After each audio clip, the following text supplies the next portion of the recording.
It's a good one, too. Those of you that were not with us yesterday, this is part 2 of chapter 11 of Canto 10 Srimad Bhagavatam. And as we discussed yesterday, chapter 11 comes after chapter 10. And chapter 10 is a discussion about Krishna's uprooting the twin Arjuna trees, Yamala Arjuna trees, liberating Nalakuvar and Manigriva, who had become overindulgent due to wealth and pride and various reasons. Gopal, you need something. Okay, is there a switch? Oh. We need that one, though.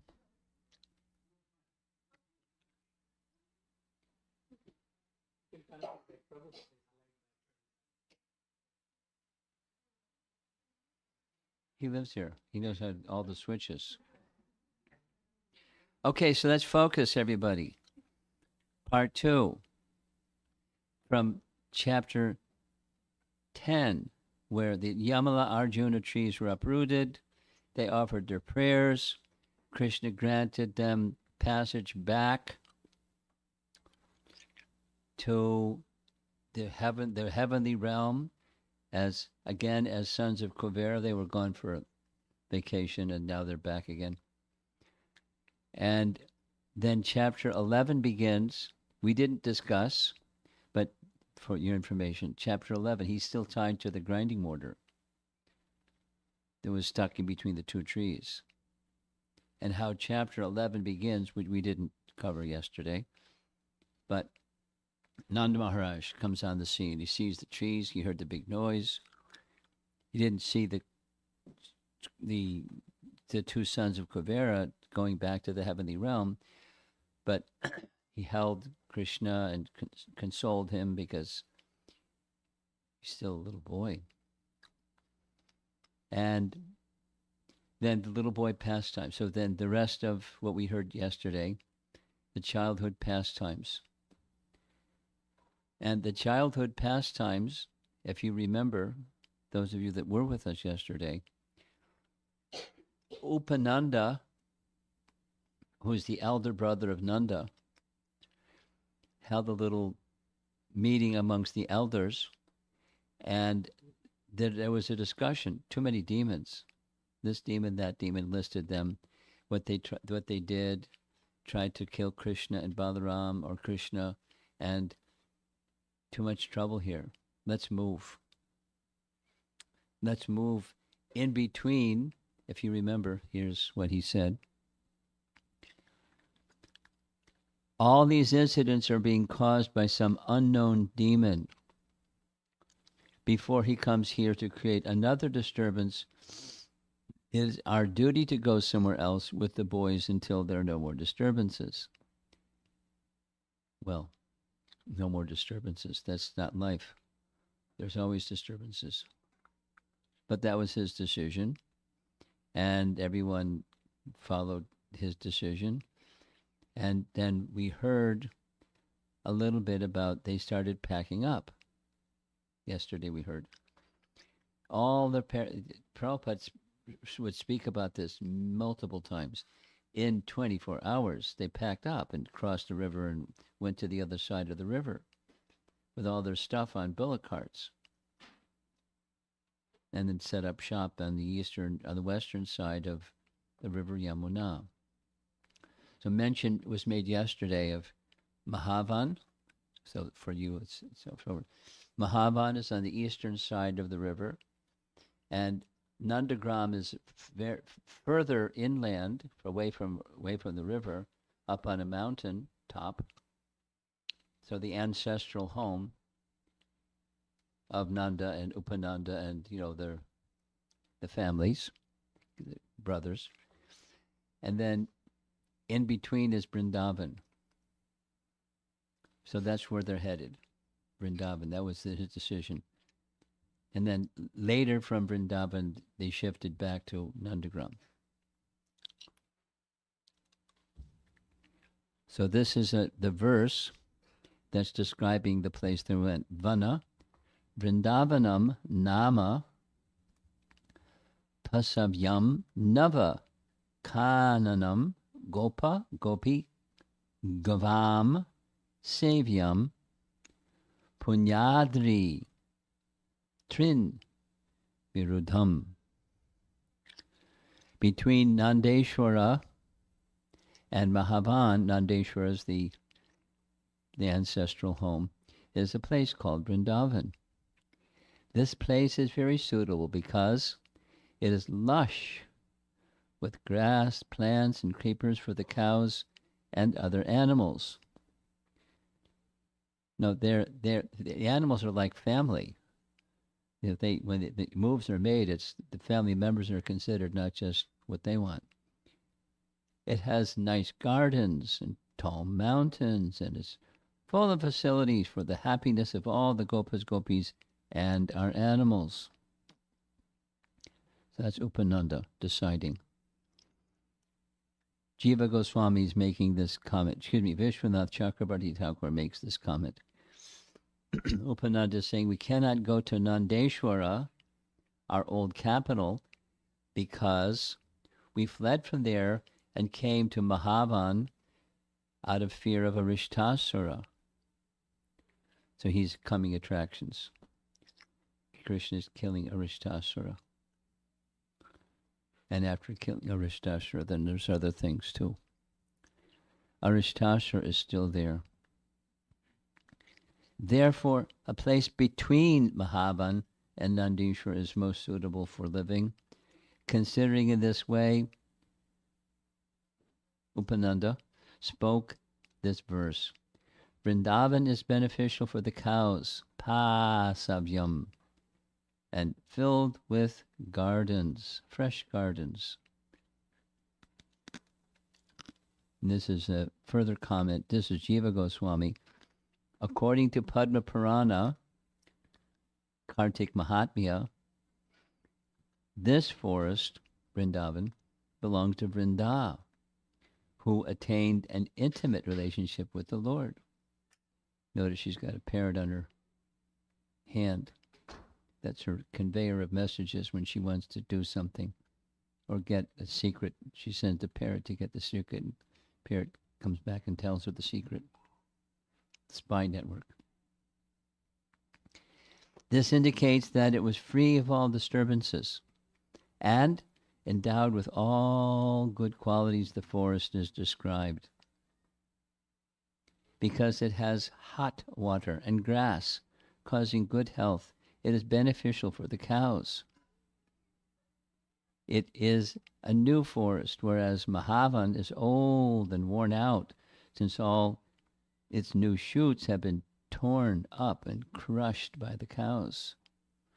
It's a new pasturing ground for the cows. Very practical. Therefore, let us immediately go. Today. There's no need to wait any further. If you agree to my proposal, let us prepare all the bullock carts and put the cows in front of us, and let us go there. So, quick decision is made. They're preparing the bullock carts. There's Upananda in a special cart, or Nanda Maharaj in a special cart. Upon hearing this, the cowherd men unanimously agreed. Very nice. Very nice. Thus they sorted out their household affairs, placed their clothing and other paraphernalia on the carts, and immediately started for Vrindavan. Now they have to cross the river, but they have a way of crossing the river. You'll hear how that is. Keeping all the old men, women, children, and household paraphernalia on the bullock carts, and keeping all the cows in front, the cowherd men picked up their bows and arrows with great care and sounded bugles made of horn. Bugles made of horn means Yashoda, and people with all their stuff on the bullock cart. Yashoda, and people with all their stuff on the bullock carts. Yashoda and Rohini holding their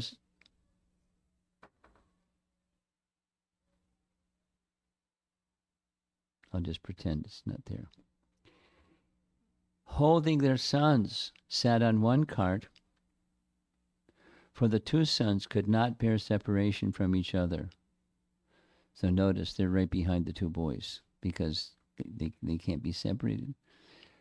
Thus, hearing about the pastimes of Krishna and Balaram with great pleasure, Mother Yashoda and Rohini Devi, so as to not be separated from Krishna and Balaram for even a moment, got up with them on one bullock cart. In this situation, they all looked very beautiful. Looks like Krishna eats a lot, huh?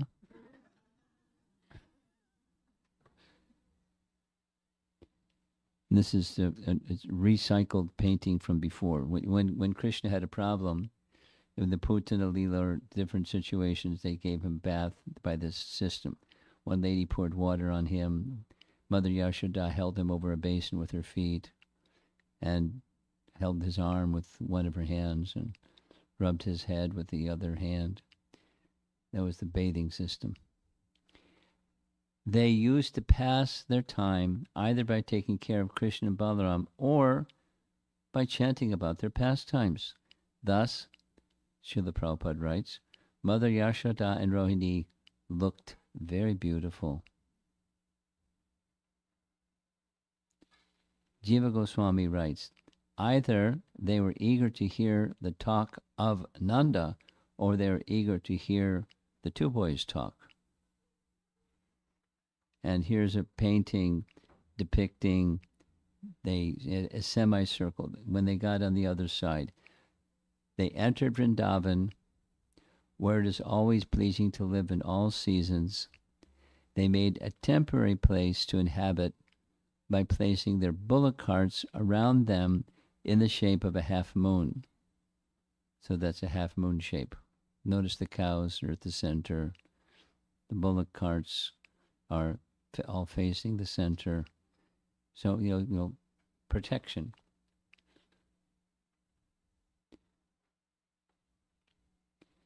Jiva Goswami continues, they entered Vrindavan with happiness, just as the ocean gave a path to Ram.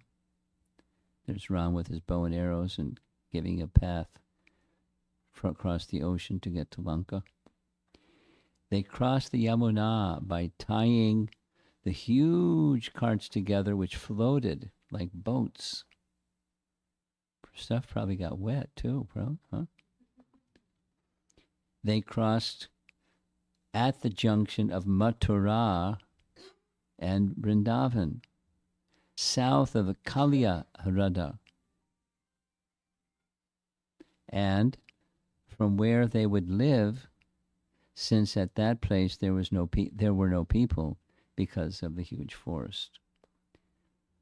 So those of you that know your geography a little bit, picture in your mind or the map that's in your mind right now. There's Mathura, and then in one direction and down below is Kaliya Lake along the river Jamuna, because both are along the river Jamuna. So somewhere in between that juncture, south of the Kaliya and near Mathura. But at that time, it was all forest. So no problem. They had their system. They formed semicircle, or the half moon semicircle, which was commonly done so that the goods could be fixed in the back side safely, and there was wide entrance for the cows to exit comfortably. Now, in this particular illustration, the bullocks are in the front, the cows just kind of vaporized or something. The other illustration, they were right there in the center. And then the elders. From Adi Varaha Purana, Vrindavan lies north of Govardhan and south of Kaliyahrada. Dying there, one is not born again. So when you're ready to retire, you know where to go, right?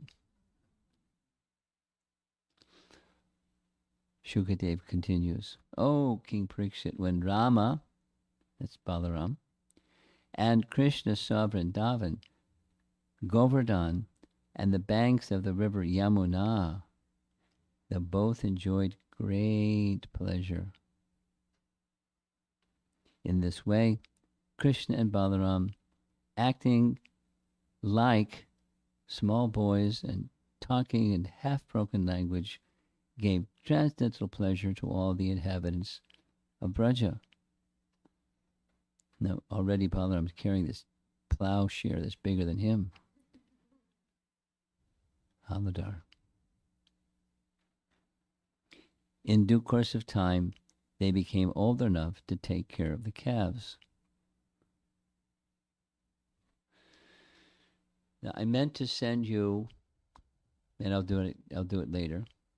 I meant to send you a chart of Krishna's 125 years, starting from his birth and then Putana and so forth and so on and so on and so on, with approximate ages of when Krishna was, when he was at this place doing this thing.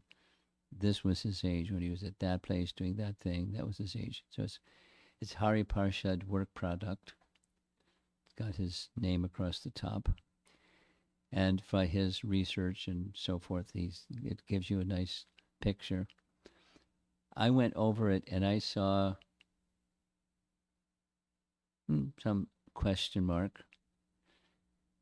Like, for example, from my memory, it was when Krishna was 3 days old, the Putana Lila happened. And what Prabhupada said many times was 3 months old. In any case, it gives a picture of his age and events. So the age, when he started herding the calves, Jiva Goswami and other commentators are very particular about how old Krishna was when he did this and that and the other thing. But he was 3 years, 4 months. And there's something like, he said he was very attached to the cows. The cows were very attached to him. He wanted to take care of the cows. And his father said, "No, the cows are so big and you're so small. How you're going to take care of the cows? You get crushed by their hooves." And after discussion, and Krishna was insisting and insisting, he conceded, "Okay, you can take care of the calves." So it was a big event. Krishna went out taking care of the calves on a daily basis. And that's in this chapter 11. Vrindavan, in 3 different forms, was attractive to Krishna. Vrindavan was most beautiful. It was more pleasing than Vaikuntha. It was more pleasing than Madhuvan or Mahavan. The sequence of events in Mahavan, according to the ages, is as follows. So here's the sequence. Jiva Goswami's. Killing Putana, breaking the cart, Shakatasura. Name-giving ceremony happened after breaking the cart. Crawling, walking, killing Trinavarta.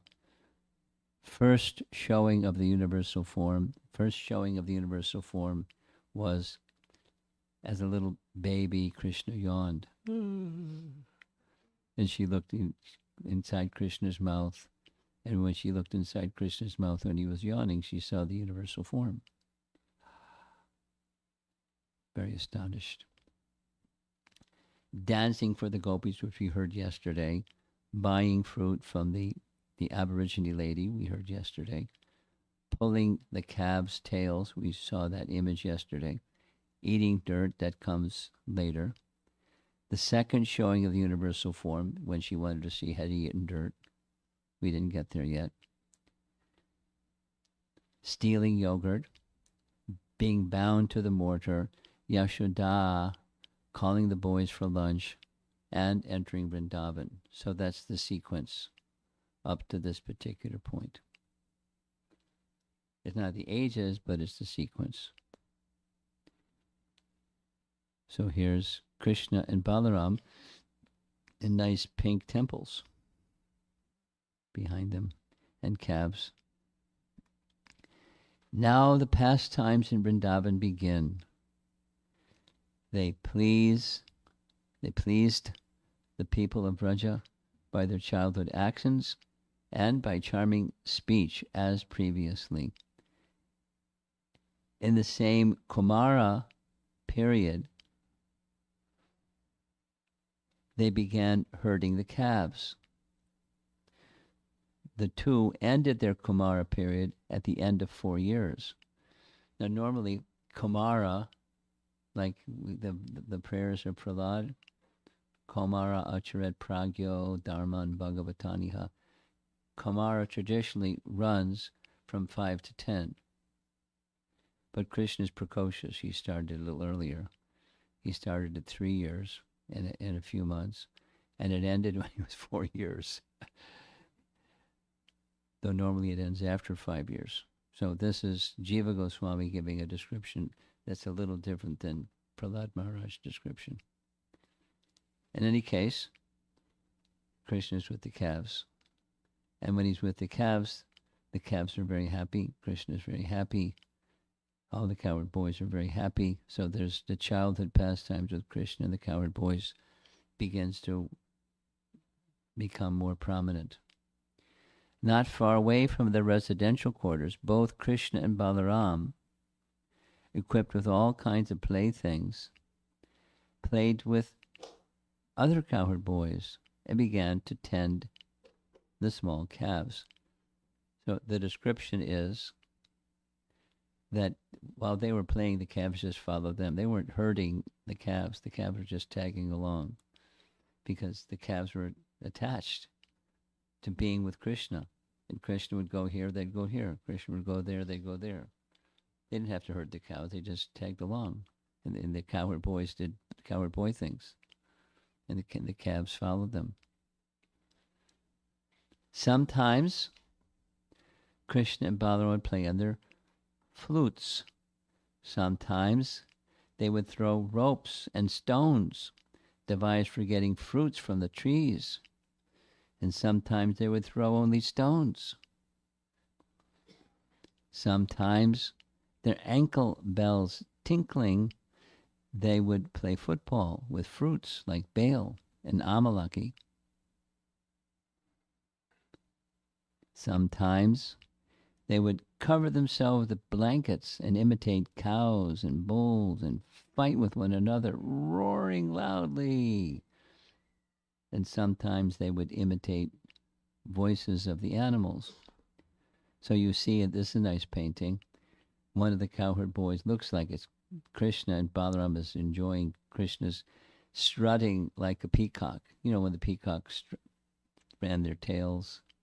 So he's doing the peacock dance, fanning his tail.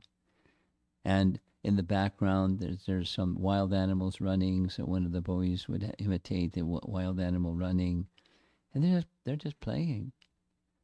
And the cows are very happy to be with them, that's all. In this way, they enjoyed sporting exactly like toward ordinary human children. Sometimes, using slings, this is commentary, using slings, they would throw amalaki and bale fruits at a far distance. And now comes the demon Vatsasura. So they're in this joyful mood. One demon sent by Kamsa decided the way to kill Krishna was to disguise himself in a shape-changing mystical capacity, appear to be one of the calves. And he kind of moved his way into amongst the calves as if he would be another one of the calves, and unsuspecting Krishna, he would pounce on Krishna. One day, while Rama and Krishna, along with their playmates, were tending the calves on the bank of the river Yamuna, another demon arrived there, desiring to kill them. So there's the demon. It's a calf. But that, not of them. The others were not like that. The others were very friendly.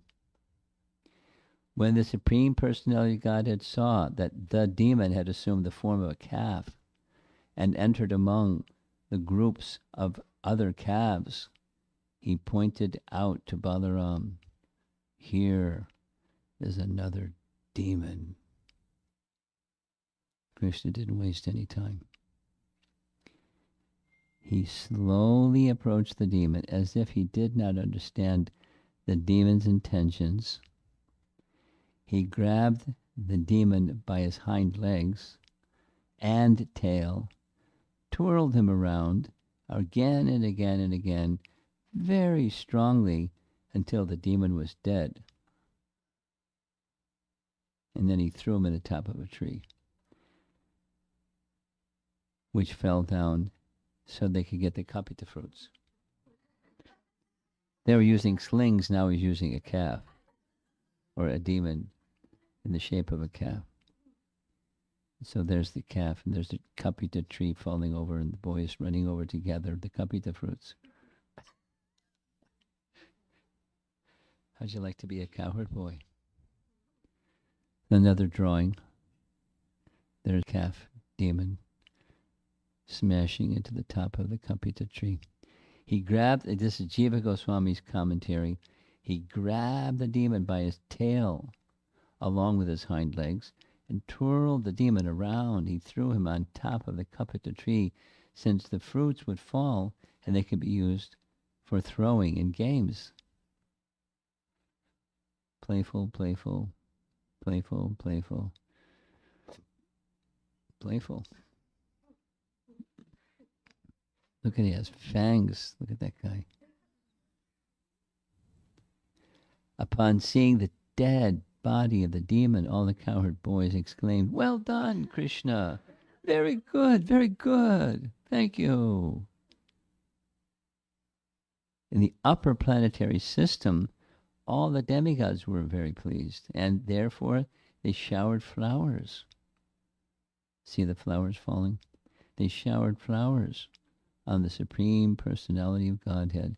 After the killing of the demon, Krishna and Balaram, it's time for breakfast. So they sat around having their breakfast, prasadam, underneath a tree. And the calves wandered here and there while they were having prasadam.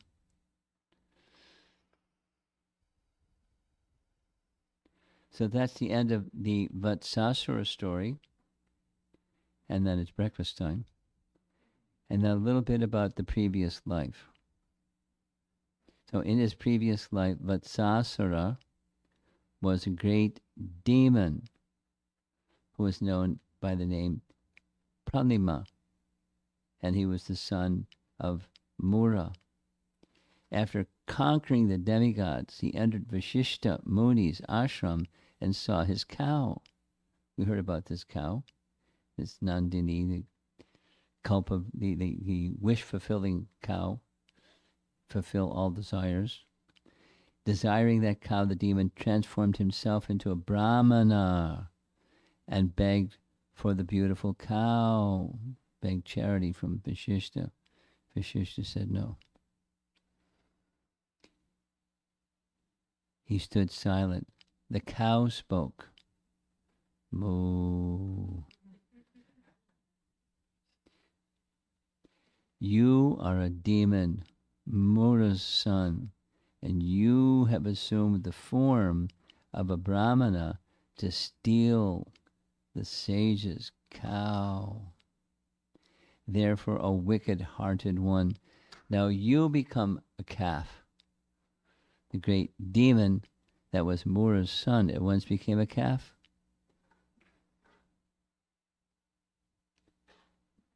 That wasn't even Vashishta, it was his cow.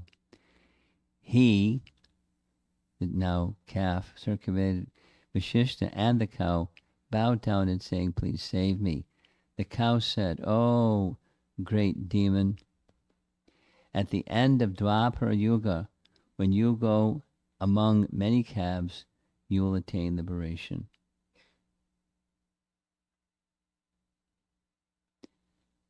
So now comes the section. We're going to end pretty soon, so get ready for an abrupt ending like yesterday. Bhaktivinoda Thakur has written, of his 200 books, of his 100 books, two of his 100 books have details of Krishna's killing demons in Vrindavan and how it signifies, or the pastime itself helps. Hearing the pastime also helps a neophyte devotee, a sadhaka, a practicing devotee, to overcome obstacles on their path of bhakti. So Vatsasura represents a childish mentality, mischievous, and too easily influenced by bad association. There you see Krishna tossing Vatsasura up in the air and landing in the top of the trees. This is bad association, gives rise to a type of greediness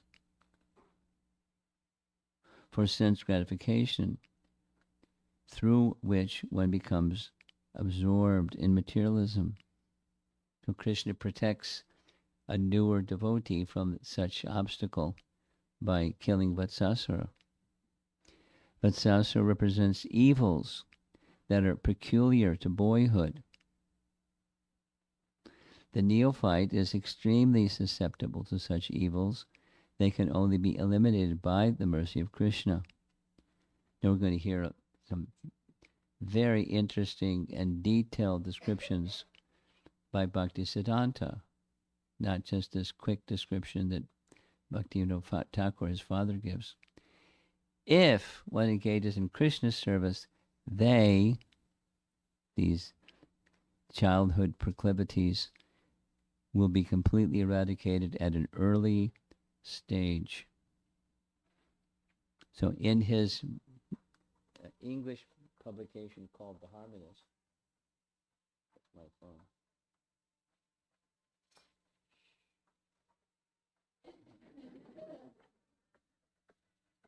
Didn't press the right button.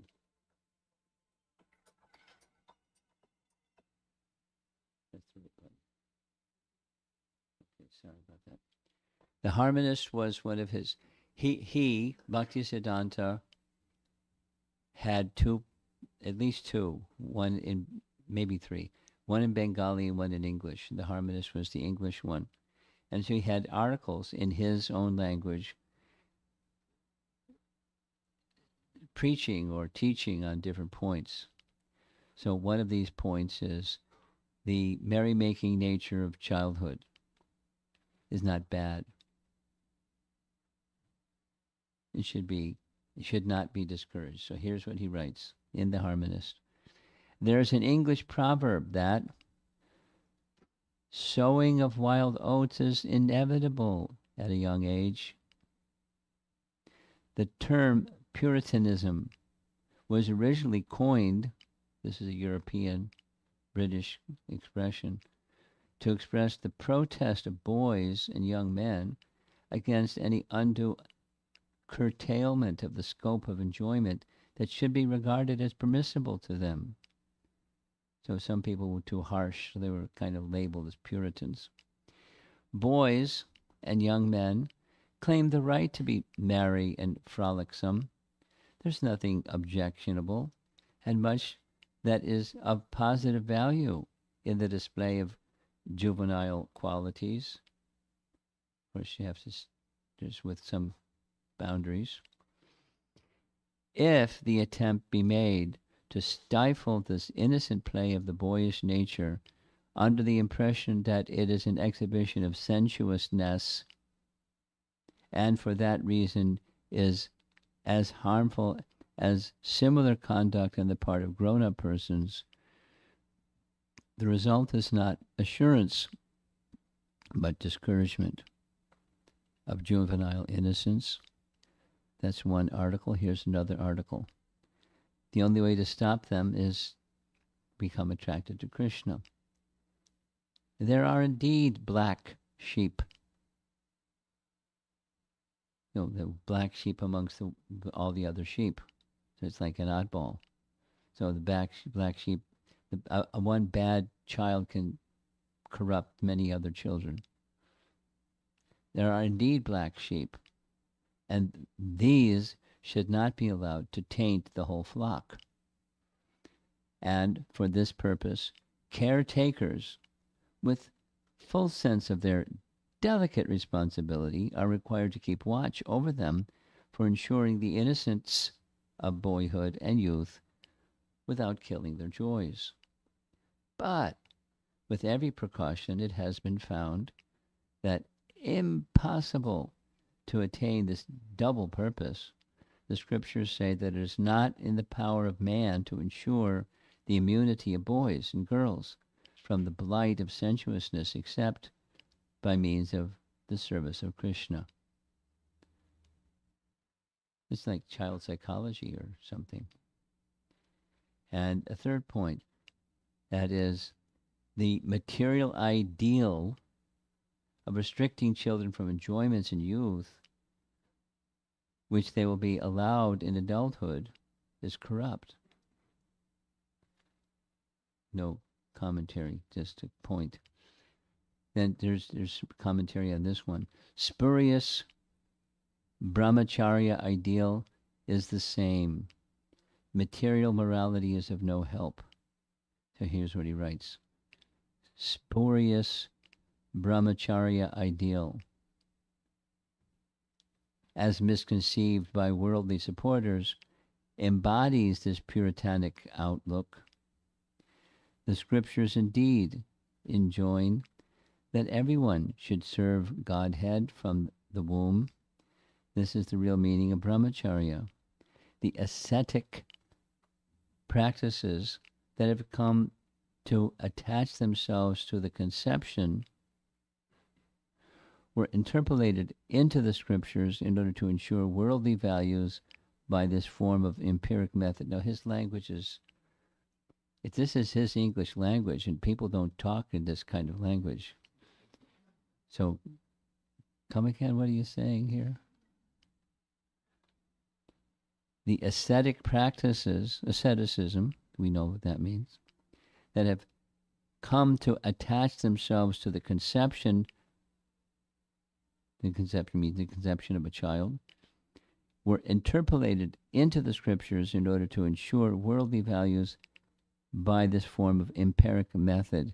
The scheme requires that the laws of the growth of the physical and mental bodies should be observed and followed. So they're in other words, there's boundaries, but children, boys will be boys, girls will be girls, playfulness will be playfulness, and that's just fine. Nature is regarded as the kind mother who favors only those of her children who cultivate the filial habit of prying into her secrets. Nature is supposed to be unable to avoid divulging her secrets to her inquisitive children, although she is well aware that her children will exploit this knowledge for troubling her by harnessing her in their service.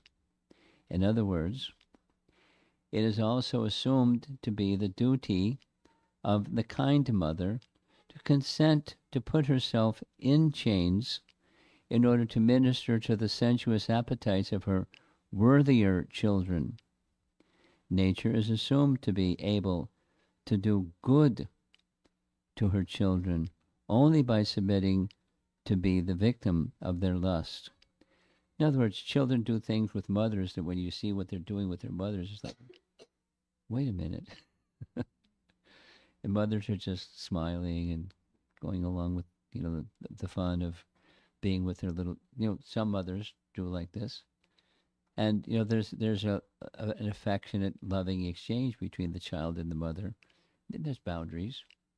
But, the mother submits themselves to that kind of child play. and it's just fine for the child and just fine for the mother, and they can't. It's not that they should continue doing the same thing as they become adults, but in the childhood phase, it's a motherly function. This has some asterisks, so this is the like therefore. Morality is a valued commodity only on the plane of delusion, but it has no locus standi or standi on the plane where the conditions of existence are perfect. Now, what does that mean? Morality. So, the do's and the don'ts, the right and wrong. This is to be done. That is not to be done. Dharma and adharma, and all those do's and do nots. So accepting things and rejecting things on the basis of morality. In a worldly sense, there has its place in the plane of delusion, but there's no such boundaries, right and wrong, to be done, not to be done, on the transcendental plane. So when Krishna does what Krishna does, or the cowherd boys do what the cowherd boys do, or the gopis do what the gopis do, what Narada does, when Mother Yashoda does what she does, they're guided by the heart, not by rules. They're guided by love and in a spontaneous way. The same rules don't apply to them.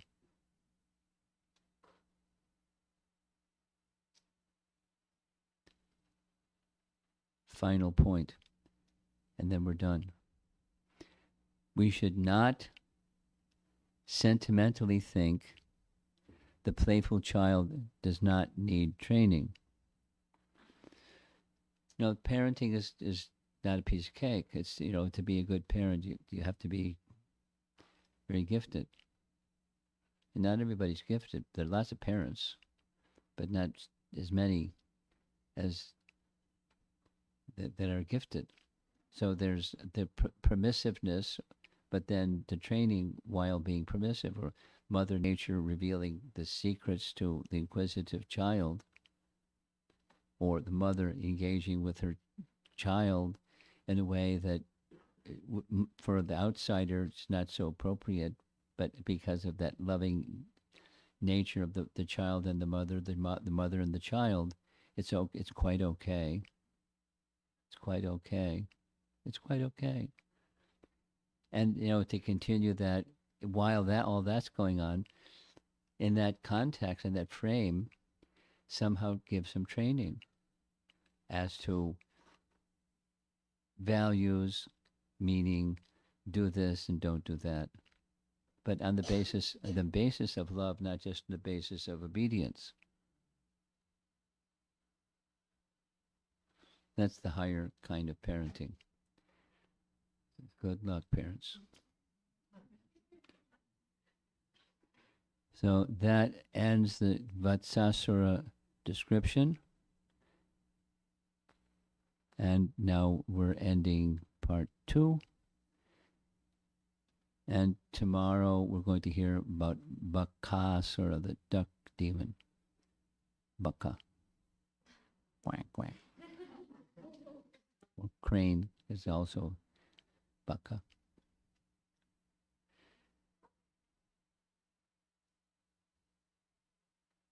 There's a charm we discussed yesterday. There's a charm and a sweetness of Krishna. At the beginning of the presentation. Yes. And I was wondering if Mother Yashoda saw that vision and then she forgot it, then was the purpose of that vision for us? Because she forgot it, so it was, what purpose did it serve for her? The purpose was astonishment. One of the secondary rasas, the primary rasa is parental affection, and the secondary rasa is on top of, or layered on top of, the parental affection. The purpose is rasa. Krishna was stimulating her loving attraction. in a particular way. And then when he withdrew the remembrance, that was so she could get on with just being Mother Jasoda without thinking, oh, wait a minute, inside this child is the universe. That was withdrawn.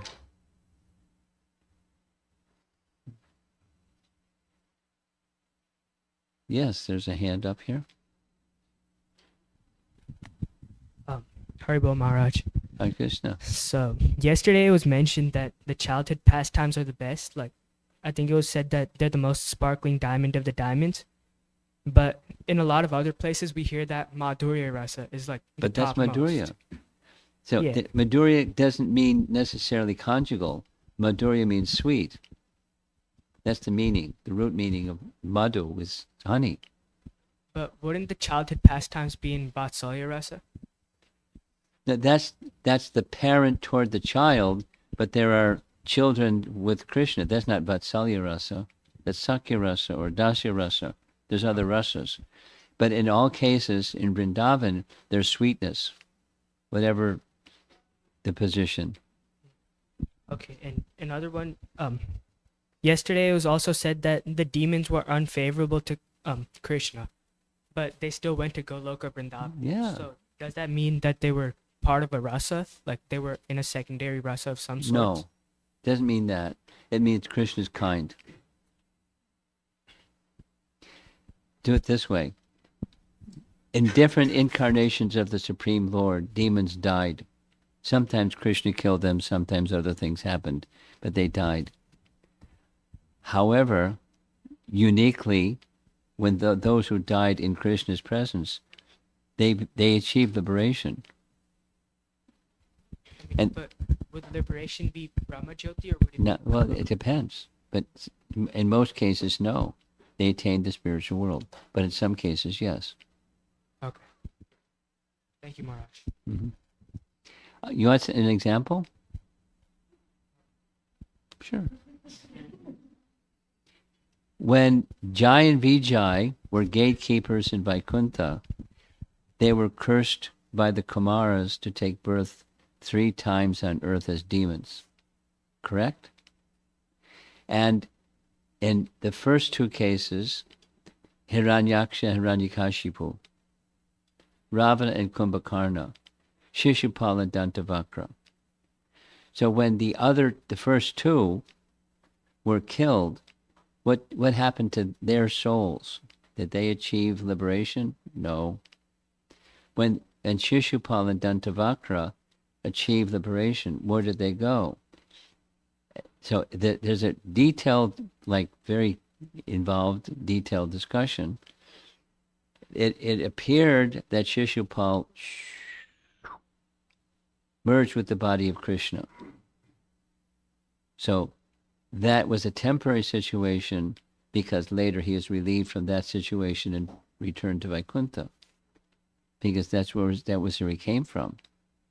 So it was like a hold pattern or something, parking lot, and then went to his original position because it was a situation of service, but it didn't happen with the first 2. So there's something special about Krishna and in Krishna's presence being killed by Krishna. So it's not just Sayuja or merging. Okay, perfect. Okay? Yep. Yes, over here.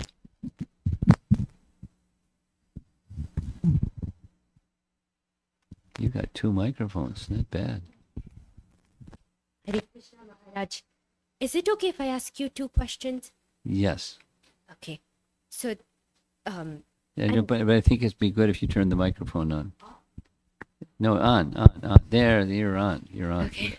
You're on. Okay. So I completely understand if you're not able, if you're not allowed or No preamble able to. needed. Just ask your Okay. question. So this is a question that I've had for some time, but I never asked it because I'm always like, I'll think about it some other time. So Now's the time. now is the time. So you read in a couple of places that Krishna is described as the absolute truth. You know, Bhagavad Gita says Krishna is the absolute truth. And I've always struggled to understand what that means. Oh, it's easy. Because, You like a definition, an explanation of what is absolute truth? yeah, and what does it mean that Krishna is the Okay, absolute okay. truth? It's easy. 1, 2, 3. There's a conventional or Western conception of truth as opposed to a lie. It's not that kind of truth as opposed to a lie, a fiction. There's truth and there's a lie. It's not that kind of truth. Rather, the Vedic conception of truth is a tattva, or a reality that something else is resting upon. Like you're sitting on the floor. You're sitting on the rug is on the floor, and the floor is on the foundation, and the foundation is on the earth, and so the thing's resting upon other things. So what's the absolute truth? What is everything resting upon? Krishna. He's the source. Aham sarvasya prabhavo. You know the verse. Bhagavad Gita. Look it up. That's a nice verse to learn. But aham, that's Krishna, first person singular. Sarvasya means all, matter and spirit, you name it. I am prabhava, the source of origin. Bhava, prabhava. I am the origin of everything. Then he says it in reverse. Everything comes from me. I am the source of everything. Everything comes from me. Knowing this, one becomes my devotee. So that's the absolute truth. Aham sarvasya prabhava matak sarvam pravartate iti matva, thus knowing, iti matva bhajante mam. You do some bhajan, you do some worship of Krishna. So that's the sense of what absolute truth is. There's another verse often quoted, matak parataram, it's the absolute truth. Matak parataram na anya. There isn't a truth superior to me. That's the absolute truth. And this is again, what is everything resting upon? Or another way of saying the same thing is he's the sarva karana karanam. You know that one? Brahma Samhita. There's karanas, but then there's what's that karana that has the source of all other karanas? Then there's no cause of that original karana. That's the absolute truth. That's the meaning. Second question. Can I actually ask a follow-up to that? Yeah, go right ahead. So, what do people mean? What does truthfulness basically mean? Then That's conventional. Okay. Truth Okay. as opposed to lie. Okay. Tell the truth. I swear to tell the truth, the whole truth, and nothing but the truth. So help me, the absolute truth.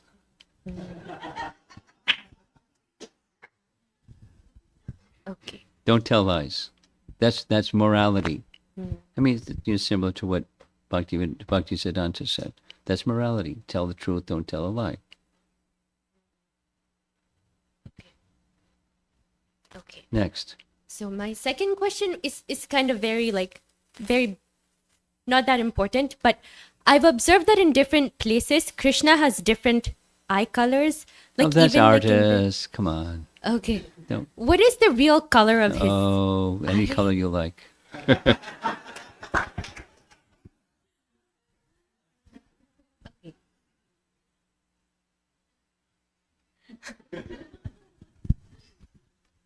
Sometimes when he is crying, his eyes are red.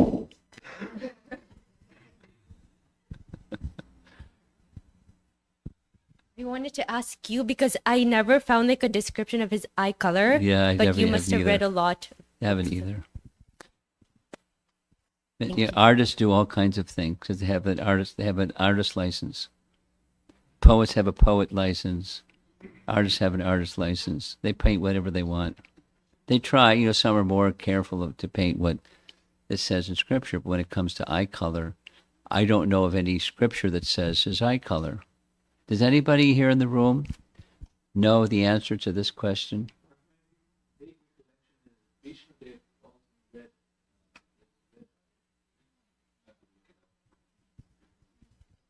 But that's circumstantial, not always. That was when he was facing him, fighting and protecting Arjuna and the battlefield. That's red. That's the red eyes.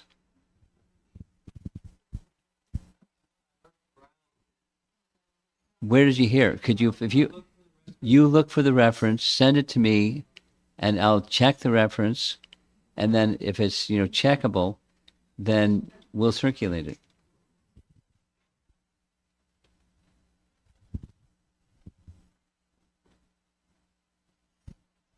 You have a follow-up. I don't have a follow-up, but this is just something that I wanted to share. So when you see the eye color of of Krishna, like the deity Krishna at the temple, it sometimes looks blue, sometimes looks brown. Like his eye colors appear to change. Okay.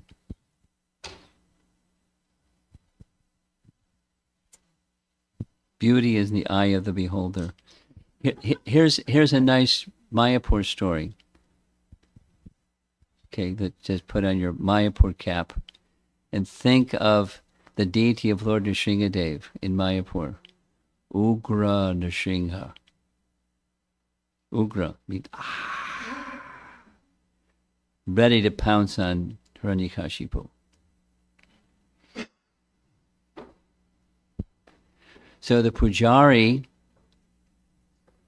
thought these big red eyes aren't so nice.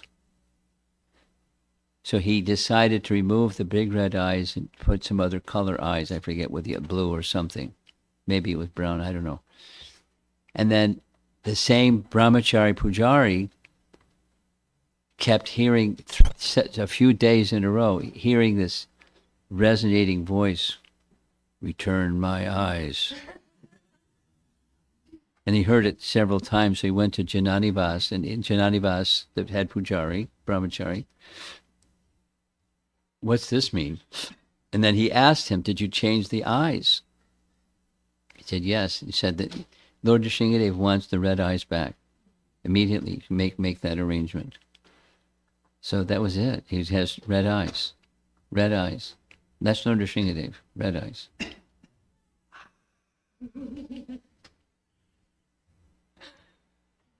Something else. Maharaj.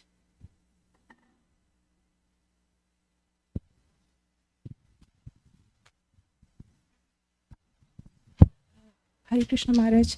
So during the class you mentioned that hearing the childhood pastimes of Krishna help in like new devotees or struggling devotees get over the obstacles in the path of devotion. That's Something what, I'm Bhaktivinoda paraphrasing. Thakur's teaching, yes. Can you please explain the science behind it? How does that Power, work? Shakti. There's a pastime, and then there's a narration of the pastime. And the narration of the pastime has the same Shakti as the pastime.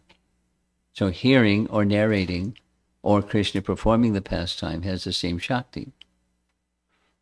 And so with the acumen or the spiritual intelligence of Bhaktivinoda Thakur, he's able to discern this demon being killed in this way by Krishna.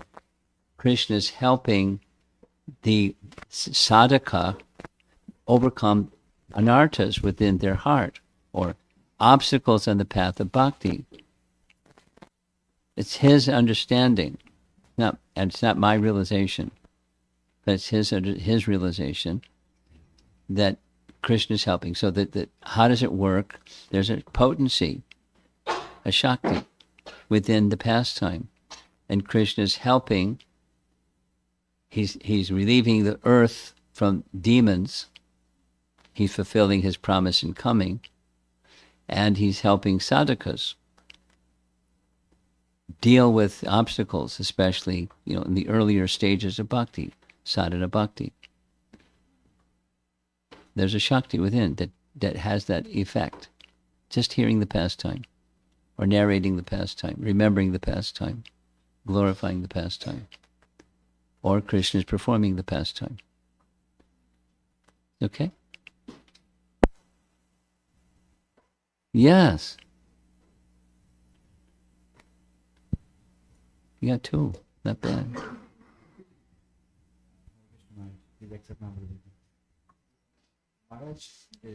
Speak clearly. Go ahead. You're good. Maharaj, in this pastime, there was a point where this demon is representing childish behavior, mischievousness, and what was the third point, Maharaj? In this particular pastime, this demon is representing three things. Okay. It was childish behavior, mischievousness, and what was the third point, Maharaj? Bad I quality? have to go. Easily influenced by bad association. Okay. No, I was kind of confused between what he is representing and what Shaktasur was representing. So I just wanted to make There sure. can be some overlap too. Don't worry about it. Okay. Sure. Thank you, Maharaj. How about in our balcony up there? Anybody upstairs? No. They're. I'm just appreciating their presence. There's nobody upstairs waving their arms, so we're okay. You have something. All right. So, thank you very much for the wonderful session, Maharaj. First thing, the question is about the liberation. In fact, there are discussions on this topic. I would like to get more clarity on that subject. What liberation means from a bhakta standpoint or a sadhaka in this case. The reason is it being, is it be with the Lord, right? Attaining one type of, out of the four, if there is Sahaja or Salokya or Samipya or whatever, is that one way? Or is it understanding the constitutional position of individual soul is to serve the eternal Lord Krishna and do what they do? Which one is it? Because I ask this question precisely, even if you attain the normal course of liberation, because of misuse of free will, again you may come back to this cycle, life and death. So is it a right thing for a bhakta to ask for liberation that way, or think, okay, I am individual soul, I am the eternal servitor of Krishna, and do what I do in the same way? Which one is the right way to do? Your question kind of is like 4th of July fireworks.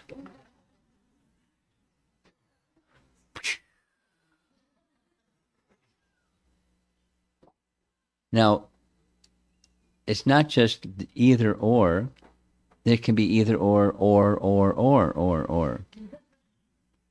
You know, there are different categories of or types of liberation, and they're all liberation. Now, the main question that was repeating itself was, what should we as devotees aspire for? That's the main question. And the main answer to that main question is, we should aspire for eternal service, unconditional and unmotivated. Nothing can start it, nothing can stop it, from the material aspect, that is loving service, where there's nothing material that can stop it, nothing material that can start it. It's just constitutionally being situated in loving service to Krishna. When one achieves that, one can be anywhere. In other words, liberation doesn't mean going from point A to point B. Liberation means a consciousness change from material to spiritual. And the consciousness change from material to spiritual is the medium, the doorway is bhakti, and then the end is mature bhakti, where there's nothing but service. So that's the aspiration, the recommended aspiration for a devotee. Now, supposing somebody's a new devotee, there are some new devotees. Like Prabhupada, along with Bhaktisiddhanta publishing The Harmonist and other texts in different languages in India, Prabhupada following his spiritual master in English, produced Back to Godhead magazine. Now, Back to Godhead sounds like we're here, and we have to go someplace besides here. Back to Godhead. And that's one idea. That's the not so mature. The more mature idea is Back to Godhead means the change of consciousness. So you can go back to Godhead in Naperville.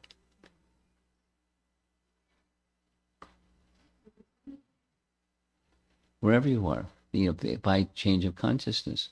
And that place where you are, because of that change of consciousness, becomes the Holy Dham. Your place of residence becomes the Holy Dham because of your Krishna consciousness. And that place becomes worshipable and sacred and so forth.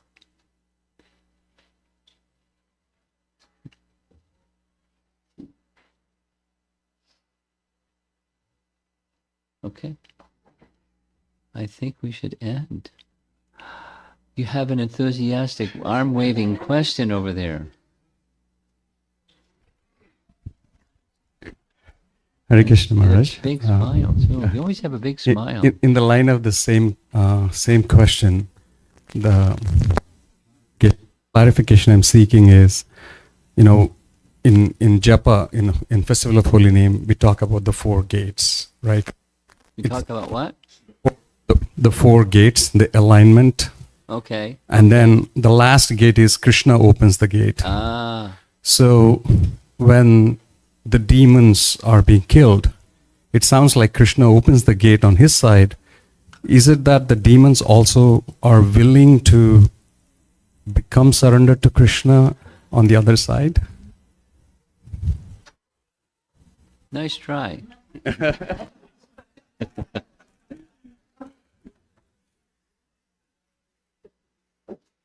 They do a 180, huh? The confusion I have is, because end of the day it's free will, is it that the demons develop a free will to develop love for Krishna? No, their free will isn't developed, it's intrinsic. But the covering, so that's one thing, back to your liberation, where the covering is removed as one kind of liberation. But then when the covering is removed, what's left? Free will that says, I want to be with Krishna. So now, you're implied in your question is, are they desiring to be with Krishna, or they're just going, they're screaming and kicking and fussing, and they're being taken back to Krishna anyways? Yes. Something like that. That's a nice question. What's the free will of those who achieve liberation? All the soldiers on the battlefield of Kurukshetra, they were on the side of Duryodhana, and although he's bad guy, super bad guy, bad, triple bad, and they're on his side against the Pandavas, who are dear to Krishna. And then they do 180. Then we want to be with Krishna, but they got liberation. So what was the free will? That's a nice question. Of those who achieve liberation, or start with Putana and then etc. So the willingness to be in Krishna's association in the spiritual world, the willingness to be there, it has to be operative. Otherwise, where do you go? There's no jail in Vaikuntha.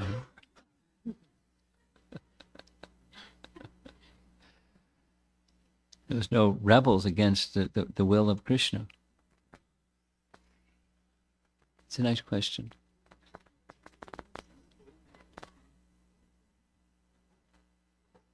I'll see if some scholarly devotees have some shastra to support besides common sense that says whatever shastra says about those that achieve liberation, starting from inimical, and then they're killed by Krishna one way or another, by Krishna's devotees killed. Then what happens to that free will when the covering is removed? What happens to the free will? Nice question. Okay, we're going to end. Srila Prabhupada ki jai.